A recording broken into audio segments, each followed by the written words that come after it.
Richard Wolff from Democracy at Work, responding to another Ask Prof. Wolff question from our Patreon community. And this one comes from David. And again, I've chosen it from the questions you've been sending because a number of you have asked similar questions. It's about the dollar, the U.S. dollar. And it's about whether the dollar is losing its primacy in the world, and more importantly, if it is, because it is, what are the implications? What does it mean for the United States? Will there be a collapse?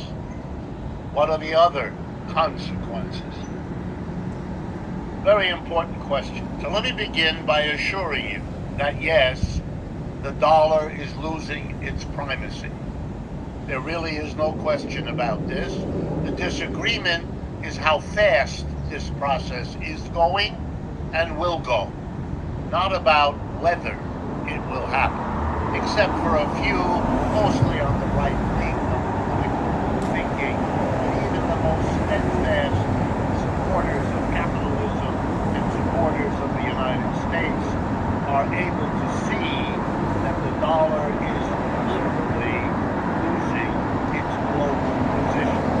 And what was that global position? Well, it was the dominant currency of the world, pretty much since the end of the Second World War.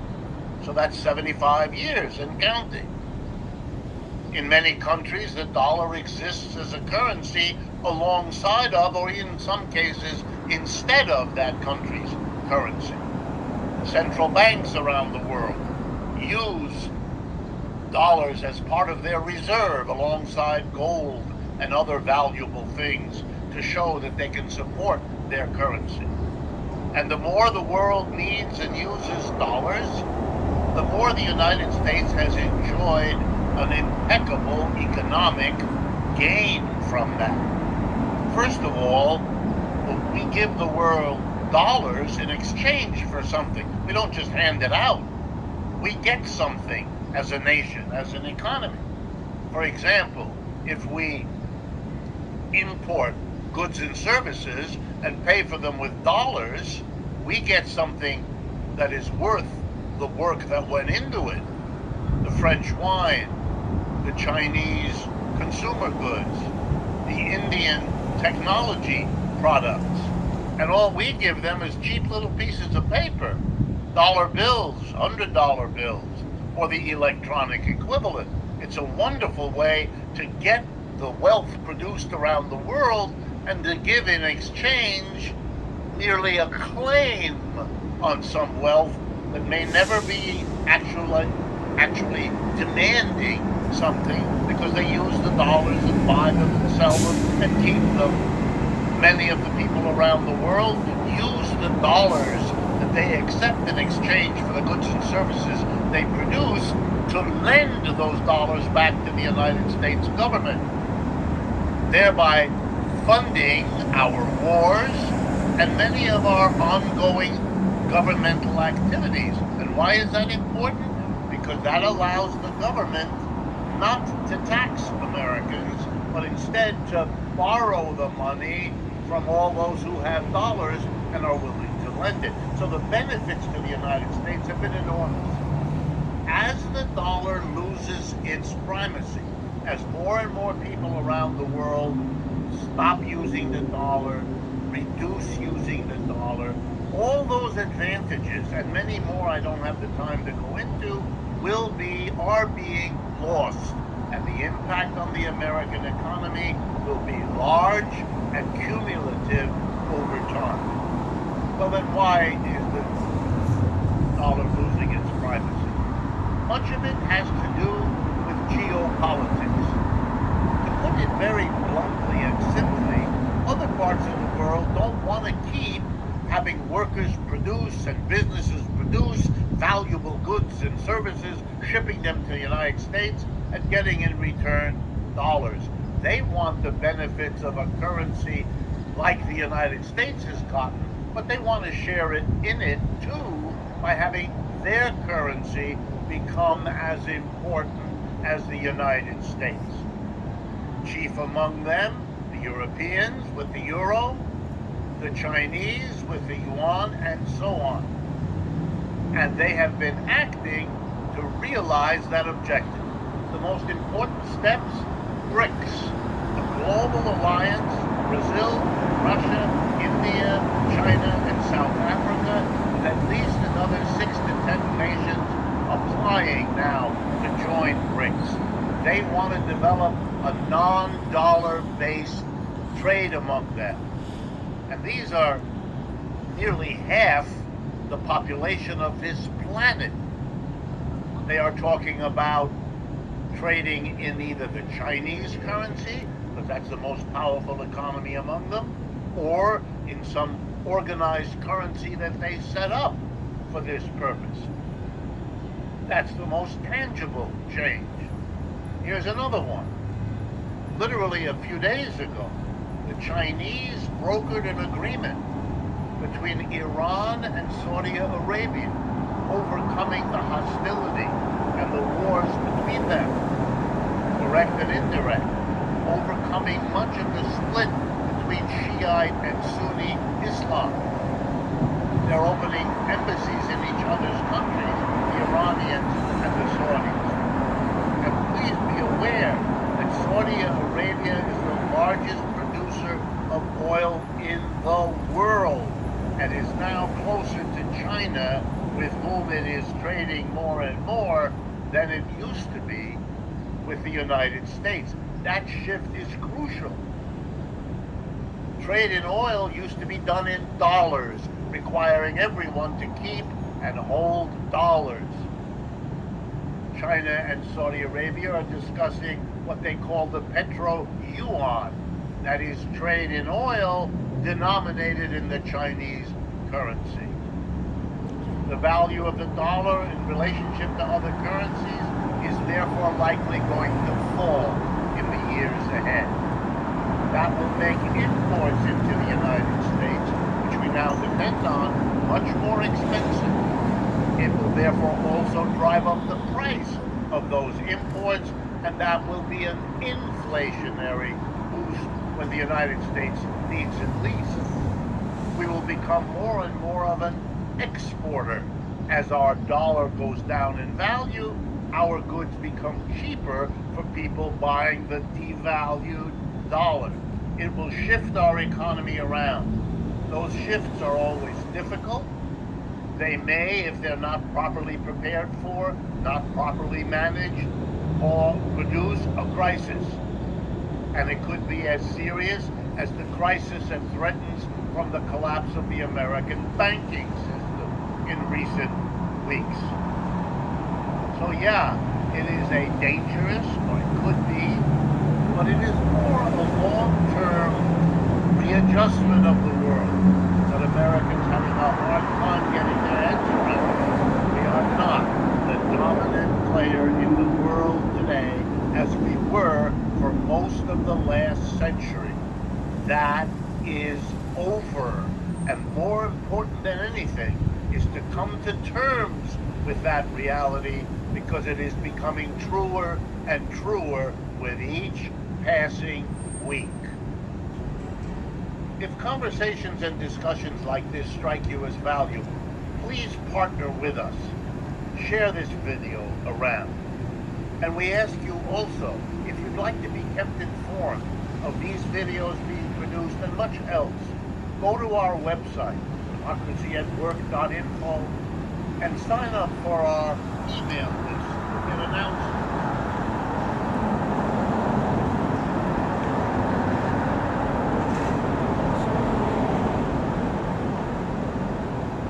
Shalom. Give all praise Yahweh Shemel, Shalom Shemer Kakadosh, honors the owners and apostles, men in truth on down regard, truth and knowledge. At the Wadi Yahweh Shemel shall put the spirit of those apostles, men in truth on down relating to truth and knowledge. So we can know this truth and knowledge and call holy Yahweh Shemel, Shalom Shemer Kakadosh. Give all praise Yahweh Shemel, Shalom Shemer Kakadosh. That was a video relating to democracy at work, relating to Professor Wolff, talking about is the dollar in trouble, relating to that video.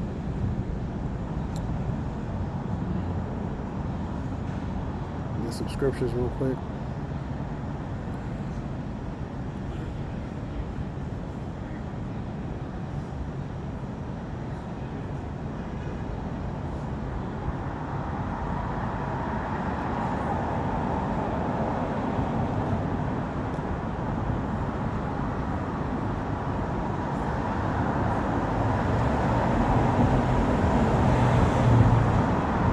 verse 22 and 7.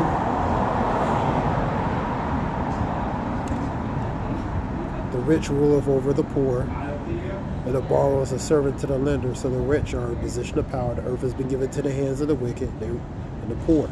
So the rich ruleth over the poor, man. And the borrower, which is the poor, is a servant to the lender, because the lender is the rich, man. So they have the subjection, and they under the subjection, and they pretty much have to they're under the subjection and rule over relating to rich, man. Get Proverbs 18 and 23.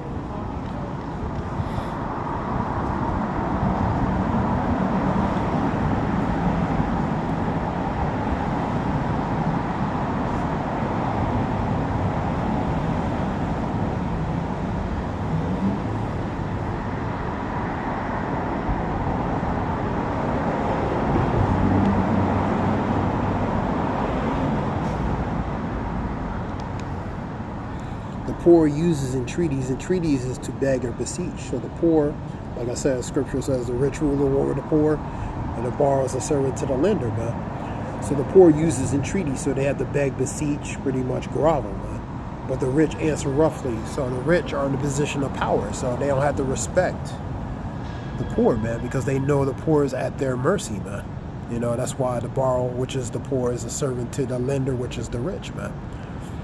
At the end of the day, the rich rule the earth, man. One who has the money has the power, man. That's why Scripture says the earth has been given to the hands of the wicked, man. The wicked are in a position of power. Through the sword, they gain resources, fatness, due of the earth. That's everything, man. So they're in a position of power. And everybody else is pretty much at the bottom, man. And the 1% own the other 99% of the people on the earth, man. Klaus Schwab said, "You will have nothing, and you'll love it." I'm paraphrasing. You will own nothing, and you'll love it, man. So that's a matter of speaking. You know, and that's pretty much the 99% of the population. You will own nothing, and you'll love it, you know. So you're going to be at the mercy, at the subjugation of the rich, and you're going to love it, you know what I mean? So that's a matter of speaking, man. The 1% owns the 99% of the earth, man, which is the people, the inhabitants of the earth. Let's go to, this is just a few scriptures. That's Proverbs 18 and 23. But, let me go to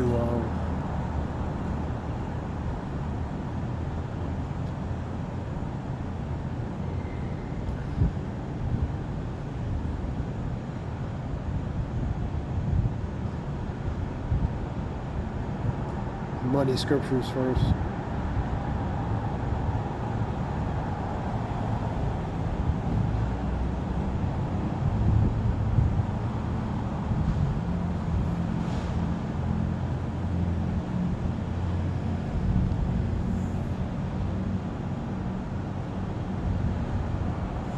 Get this 10, for the love of money is the root of all evil. So the love of money, the covetousness, that love goes to covetousness, which while some coveted after, the desire of wanting, they have erred from the faith. So they took them off their course, man, and pierced themselves, man. So it's become a thorn to them, man, through with many sorrows as that consequence, man. We'll go back a few verses.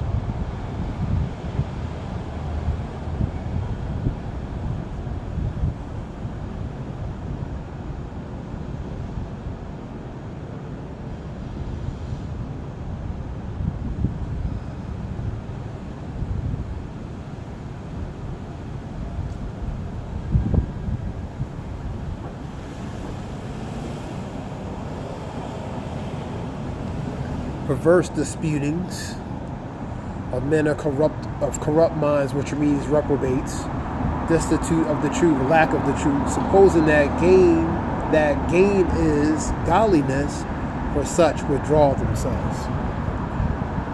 But disputing goes to pretty much debating, debating and pretty much arguing, debating.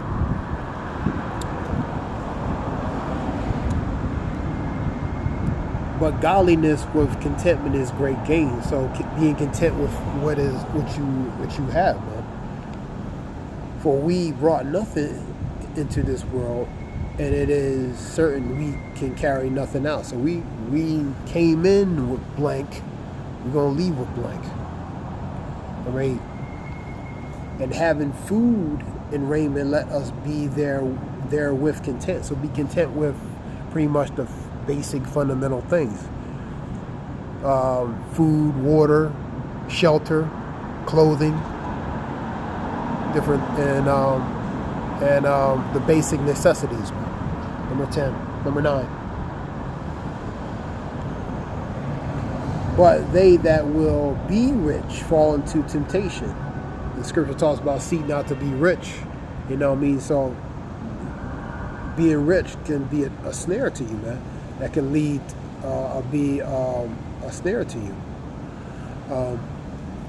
Fall into temptation and a snare, and into many foolish and hurtful lusts. So goes to that covetous of money, man, chasing that bag, man. That can lead you into a snare or a trap, man. You know, that goes to that love of money, man. But they that will be rich fall into temptation and a snare, and into many foolish and hurtful lusts, which drown men in destruction and perdition. Man. So that's their destruction, man. That becomes their own, that goes to the consequence following after that stuff. That'll be their own destruction. Man. But the love of money is the root of all evil. So the love of money itself is just a defense used for its purpose, which while some cover after, they err from the faith. So it became a distraction and took them off their course and pierced themselves like a thorn. It becomes like a thorn to them, man. Through with many sorrows, that's the consequences. Number 11. What's that? I'm going to get...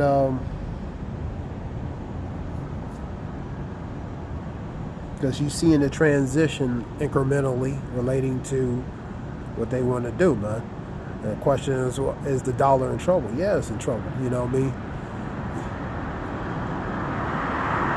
And pretty much the professor talk about, is not a matter of how. It's a matter of how fast and when. You know what I mean?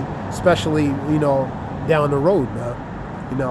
When it's going to do certain things, specifically WHEN, and how bad it's going to be, as it continues, man. Let's go to Revelations 13.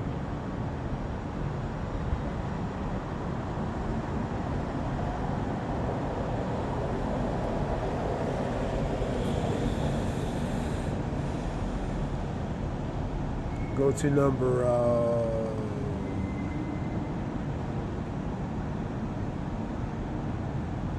I'll go to number 11.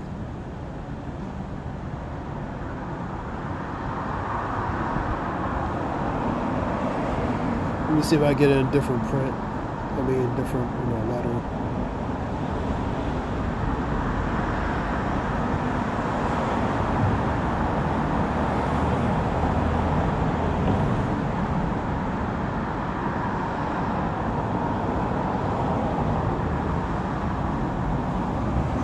Verse 11, and I beheld another beast coming out of the earth, and he had 2 horns like a lamb, and he spake as a dragon. Now 2 horns represents pretty much two operations relating to political affiliations, working opposite but working on the same beat, such as the plebeians, the patricians, the Republicans, and the Democrats, man. Opposite mate in operation, but they facilitate on that same beast, man. and spake as a dragon. So the lamb relates to a docile creature, man. Coming as docile, but have a more draconic measure, man, extreme measure, man. So they're gonna have the appearance or optics of innocence, but through their exercise of their relating to their the measures draconically, their draconic measures, they're gonna exude that and exercise that authority, man. And that draconic goes to, Draco, man. You know what I mean? And that goes to, in many different forms, through, for example, their legislation, policies, statutes, decrees, laws, man. Go to Isaiah 10:2, talk about woe to who write unrighteous decrees which they have previously prescribed, man. Paraphrasing. So that the unrighteous decrees relates to the statutes, the laws, the policies, man. That's part of that draconic measure, man. The legislation, man. Paperwork. And why are they grievous? Because they're unrighteously among the people that is prescribed to where it's supposed to benefit, man. Number 12. And he exercised all the power of the first beast. And exercise goes to carry out, man. So that power is passed down to the second beast to carry out, to exert that authority in that order, man. And he exercised all the power of the first beast before him, and caused the earth and them which dwell therein to worship the first beast, whose deadly wound was healed because it went down for a season. It's passed down now to second beast through the exercise that draconic is part of that to exercise through that legislation, and other forms of extreme measures, man. Number 13. And he doeth great wonders, so that he maketh fire to come down from the heavens on the earth in sight of all men. That's through that technology. The weaponry is part of that technology. People are gonna be awed and shocked and amazed, and also deceived relating to that. So that's part of that sorcery. That's part of that witchcraft. That's part of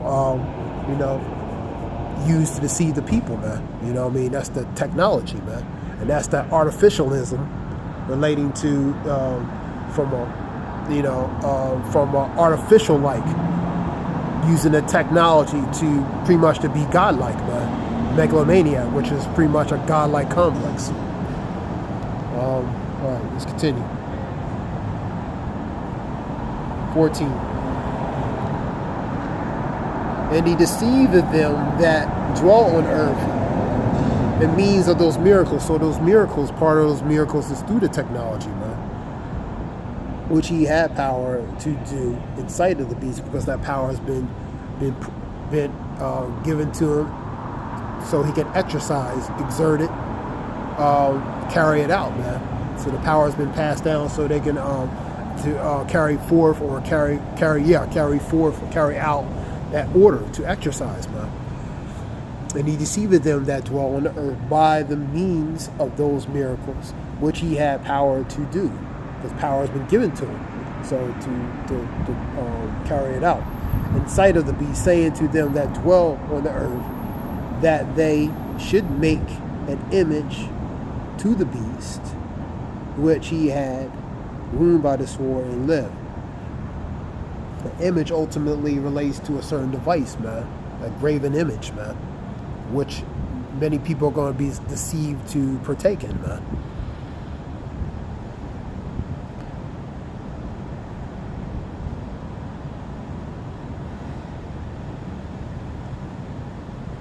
"15.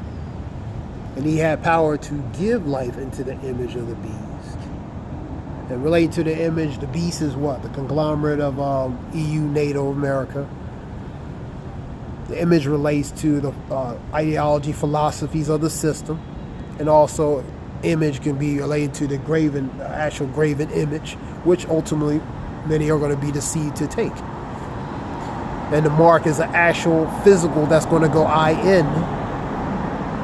into the right hand the left hand or the forehead, man. So it's going to be something that's going to be physically into you, man. The charagma, which is a stamp or imprint. The charax, which is a device, palisade or stake or device used to puncture or pierce or puncture through the skin. It's going to be something used to puncture, to push in. Then you have the, yeah. Let's continue on.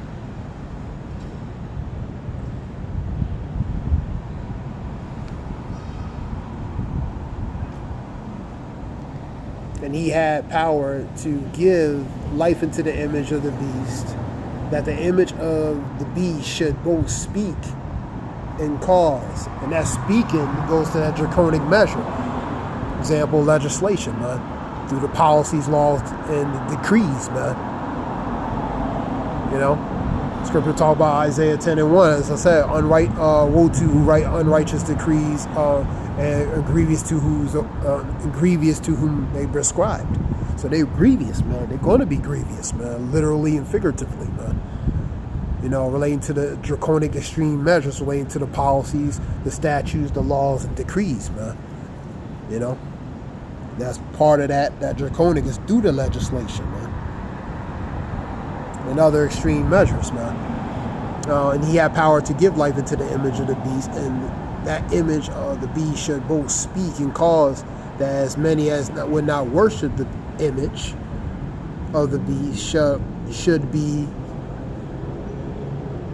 exterminated. So that image relates to where people are going to have to aggressively and mandatorily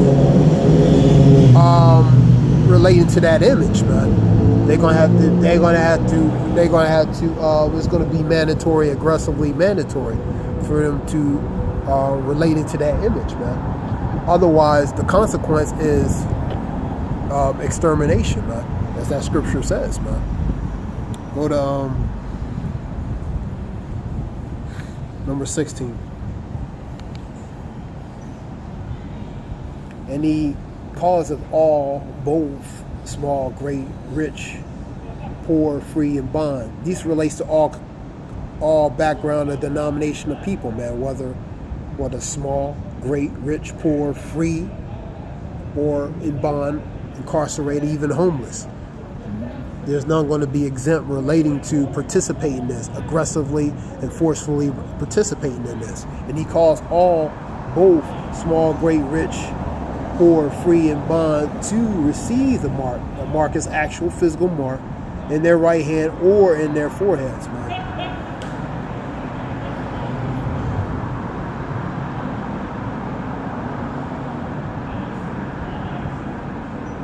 Number 17.